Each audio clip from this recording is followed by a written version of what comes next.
going to talk about chartered accountancy. Earlier, we talked about CA and how does the careers look like in Big Four. But today, we are also going to talk about the private practice. What are the differences? What is the scope in the private practice? How does one begin? We have with us Mr. Somesh Dhamor, and he'd be giving his introduction first. Then we'd be talking about the career prospect. Over to you. Sure. Hi everyone. My name is Somesh, and I'm a chartered accountant. I have my own practice currently, and I was previously working with Ernst & Young in their tax consulting practice. I worked with there for two years and have been working at my firm for 1.5 years. Okay. How does your day, even before we go there, this was one question that we asked earlier as well. So, how many attempts did it take for you to clear CA? So yeah, it did take me three attempts to clear the CA, Okay. but yeah. All right. We'll come to that. So, how does your day look like, and what does your profile revolve around? So a typical day would start at the office would start with a few client calls and team catch-ups, and then it moves on to meetings either with tax officers or visiting a client or working with the team on whatever assignments are at hand, and it typically ends with another team catch-up uh, before we wind up for the day. We also do corporate structuring and project financing assignments, but they're rotational. Okay. So most of the work would revolve around tax consulting or litigation and audit assurance. Okay, if you could help us break these things down, let's assume that we're all laymen here. So, if you could just Sure. try and explain what exactly these terms mean. Yeah. So audit per se would be checking the company's financials and vetting them whether they are right or not, whether there has been any fraud. You try to find that. If there has been any inconsistencies in terms of the laws, you have you have to point it out to the company's management or the shareholders, depending on what sort of assignment you are there in a typical tax consulting assignment, you are advising the companies or your client to uh, on how to structure their transactions, which make them tax efficient, or you are appearing before lower courts to represent your client in tax cases. Okay. So broadly, these are the two areas. Apart from that, we also work on corporate structurings, wherein we advise our clients on uh, how to structure their organization to meet whatever the requirements they have. And then there's project financing, wherein we help clients raise capital for starting up businesses or expansion of business. Okay. And So is it majorly happening in the city, or is it also happening elsewhere, like not just Jaipur, but other places as well? in terms of The work, the clientage that you're dealing with right now? So yeah, most of the clients, so I'll break it down into percentages. 60% of our client is in Jaipur, but we do work for clients outside Jaipur and Rajasthan, and we have multiple clients from Delhi and a few from Mumbai. Okay. So uh, yeah, Okay, great. So, please comment on the following, like the job, the responsibilities, lifestyle, clientage. How does these four parameters differ from a big four versus, a private practice? sure, Since you've sure. experienced and had a flavor of both the things, so Sure. So typically at a Big Four, and as a fresher, you start out as a foot soldier.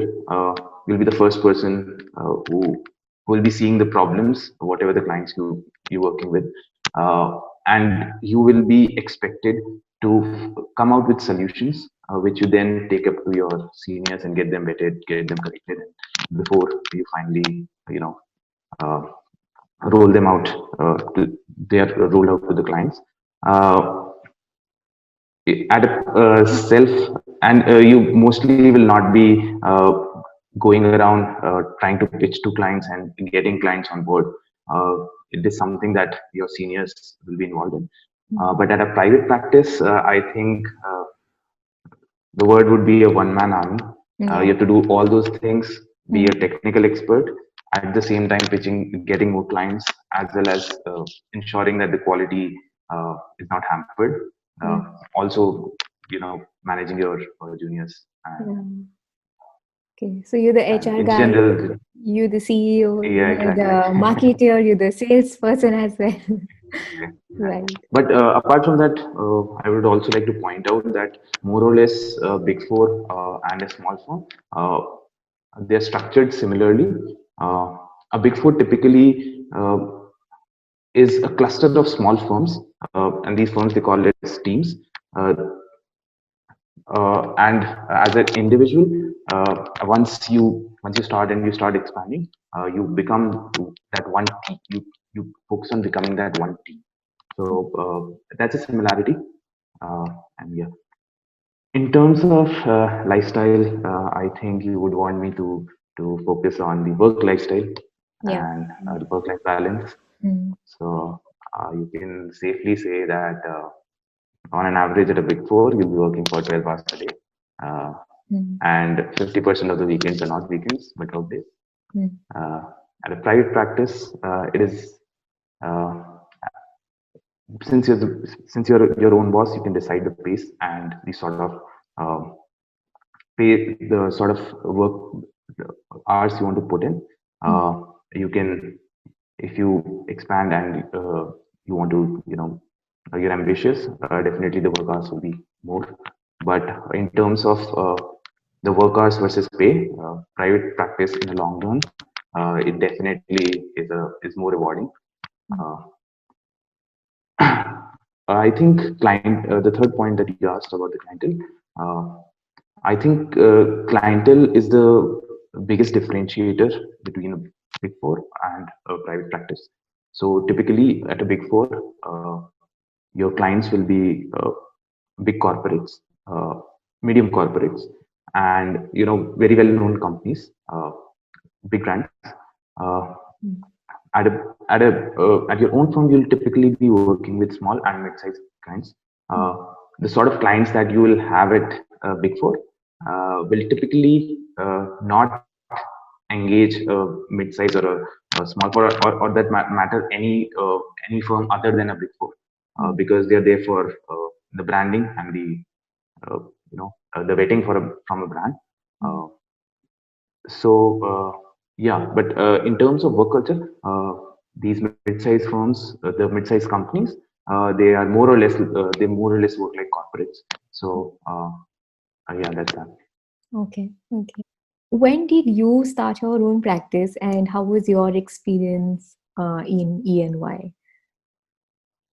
So first things first, I started my practice 1.5 year back, and that was post my stint at DY.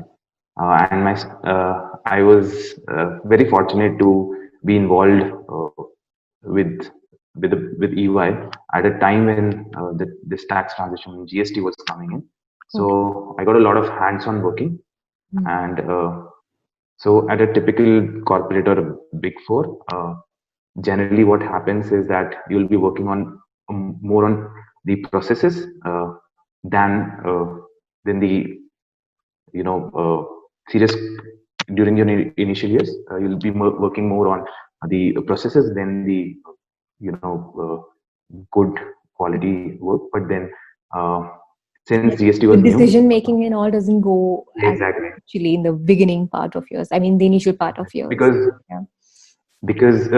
it's for a simple reason that you're working with bigger numbers, and Yeah. engaging a fresher uh, in that decision making Yeah. part will not be correct for them also. But given that since GST was new for everyone there, so more or less even the seniors were at the same page as juniors. Lucky So you. so we got a lot of hands-on working on very complex assignments, and really, opened the horizon on what things and what sort of options are there to work in a very specific field, that is indirect tax. So yeah, it was a really good experience. Also, the sort of environment. So you're probably working there with the best of the minds Mm. that that can be engaged. So it's very highly competitive environment.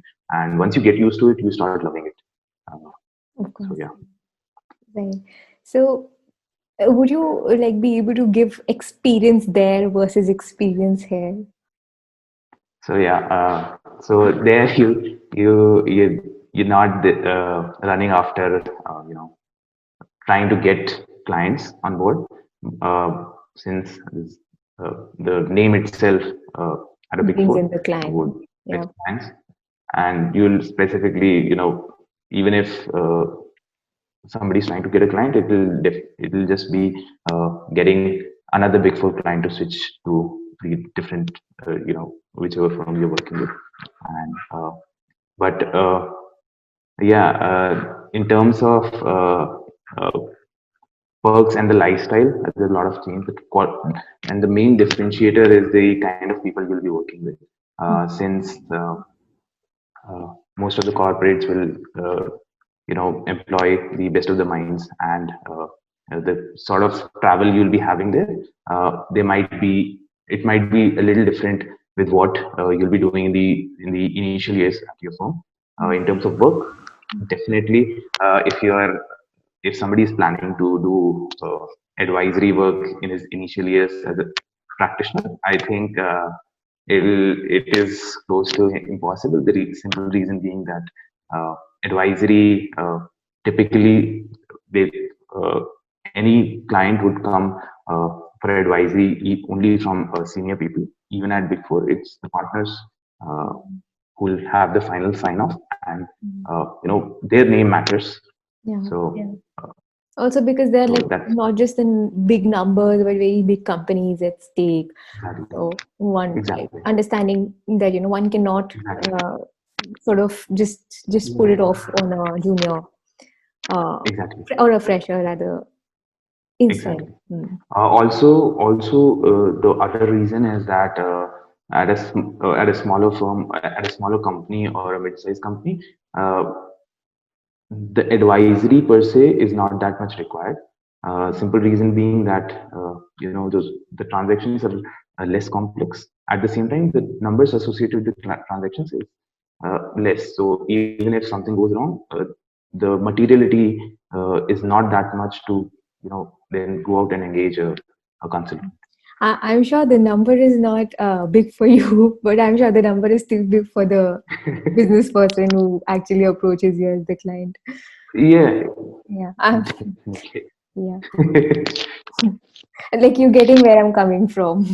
Yeah, yeah. Right. So, could you tell us, like, can you like break down and help us understand that what all are the different jobs, prospects, or career prospects when one becomes a CA? Or even if not CA, in the field of accountancy, what are the different job prospects that one can enter in? So, I'll start out with the fields wherein majority of the people get in, Mm. and which would be auditing and assurance. Uh, Please and do I break it think, down for us. Keep breaking down it yeah, for us. sure. Yeah. Sure. So audit, like I mentioned previously, is checking of accounts, and checking whether the way the company is doing things is correct, and pointing out if there might be problems, or there are any irregularities with the way the company is functioning, and there might be any problems associated in the future. So basically, you're trying to safeguard the interest of whoever has put in the money in the company. So that's your job. That's your job as a auditee. Uh, I think 40 to 50% of the people who qualify as a CA would be working in this field. Okay. Primarily because CAs, there's an entry barrier, as in people other than CA are not allowed to vet financial statements. And the CA curriculum focuses on uh, uh, getting you become a specialist in this field. So there's a ready demand for in the audit and assurance industry. The second is tax. This is also a major portion wherein people uh, get into, and we can safely say like 15 to 20% people get in. It's still more difficult to get into tax as compared to auditing. Herein you will be working with uh, companies and helping, providing them advisory or consulting services in and helping them structure uh, their their transactions, their business structures in such a way that they're tax efficient. So that is there. Apart from this, you'll be working on litigation assignments. So I think you have read in newspapers about Vodafone case. That, like, it's a very famous case wherein there was some dubious tax structuring by the company, and then the government identified this tax evasion, or this anomaly, and then there was a lot of litigation in courts and tribunals. So that's the sort of things he'll be working in at a typical uh, tax tax advisory or consultancy. The third portion is industry.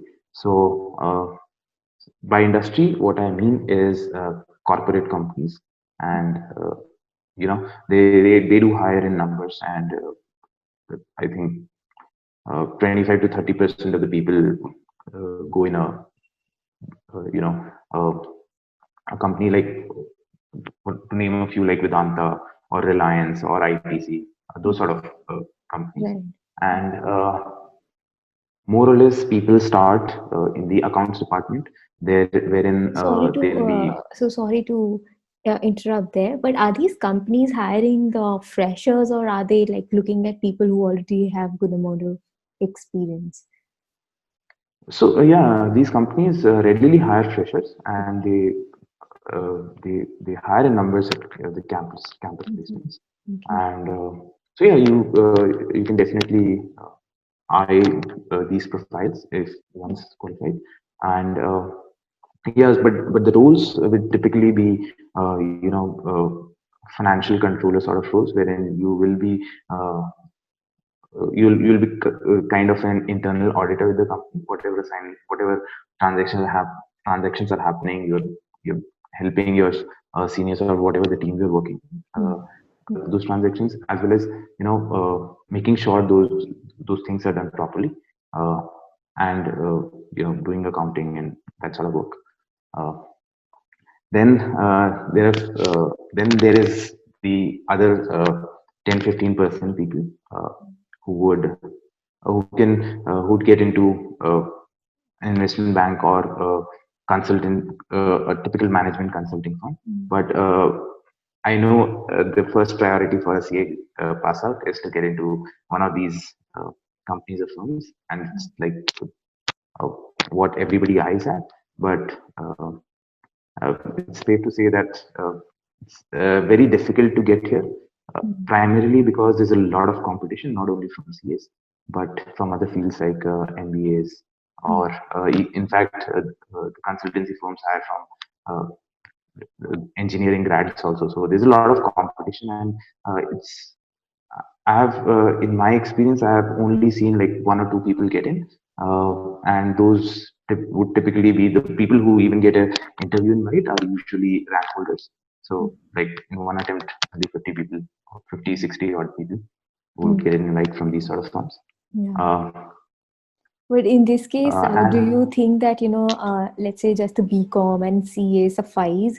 In this case, do you also recommend that one should either have like a CFA, not CFA per se, but maybe an MBA? Like, do you think that MBA in this particular case helps? it depends on what you are eyeing at. If you want to get into a top tier investment bank, maybe the top 10 biggest investment banks, I one can safely say, as a fresher, it's better to get a CFA or an MBA, because these people, and MBA from like top 10 schools, because this is where the majority of these firms will be hiring, or companies will be hiring at. A CA typically would get in only if he has some experience while he's doing his articled internship. And as a CA, if you want to get in, it's good if you spend that you get an option to spend 1 year as an industrial trainee. You try and get an internship for this 1 year with one of these investment banks, and then, because they'll typically not hire you without, and they'll not get you not get a interview invite unless you have some experience on your resume. Right. So yeah, that is there. But what, like, if somebody's planning to get into one of these fields, they can definitely hire, like, look at certain boutique investment banks, or like management consulting firms, which are not the top 10 names, It is but a they move boutique more or less the similar investment growth banks. at a smaller. Yeah. What exactly? Which Oh exactly? yeah, sure. Yeah. So, so boutique investment bank is a smaller firm. They typically do deals on a smaller size. Uh, Also, they might be specializing in certain functions. So, investment banking as an industry is very broad. There are multiple things that investment bank will be doing. Uh, you can work for a few years, initial few years, with one of the smaller firms. In fact, CA firms themselves do a lot of investment banking work, uh, like project financing. So you're basically raising capital or debt for your client. Uh, so you can try and get into these fields, and then after a few years of experience under the belt, you can try and uh, approach the bigger banks uh, and take it up from there. Okay. Interesting. Apart from these fields, there's definitely a lot of some people who can get into teaching, which I think is a very lucrative option if one uh, if one is interested in it. I think the in terms of the remuneration, it's excellent. And also, I see, if somebody wants to try something new, they can definitely try getting into one of the fintech firms, uh, or maybe try and start something on the tech side. There's a lot of requirement for it, and in fact, my experience with EY, I would like, even the big fours are heavily investing into fintech and new tech products, Yeah. because uh, Yeah. that I will mean, it's very revolutionize, and trendy. that is the requirement.